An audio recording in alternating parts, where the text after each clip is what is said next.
De gemeente Tietjerkstra-Diel gaat akkoord met de verdere plannen voor de plaatsing van 4 biovergasters bij vleesafvalverwerkingsbedrijf Sonac in Semar. 2 wie een grote meerderheid nog zin, maar nou wie dat oorsom.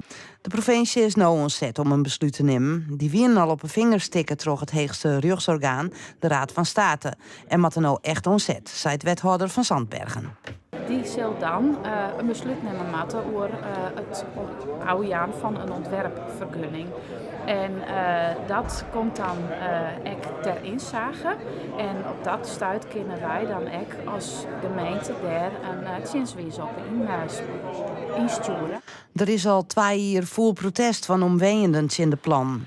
Ze binnen teleurgesteld door het besluit, maar joggen ook weer kansen. Spijtig genoeg wie is het dan wel oorzuid, maar van de andere kant ben wij nou ontzet, want wij kunnen ook zienswijze indienen. De wethouder denkt dat op deze wijze de burger vertrouwen hebben kan in het proces. Nou, ik weet net dat wij de zware voordelen hebben. Ik denk dat wij luisteren hebben naar de zware die wij ook delen en die deelt het hele jongeren kennen.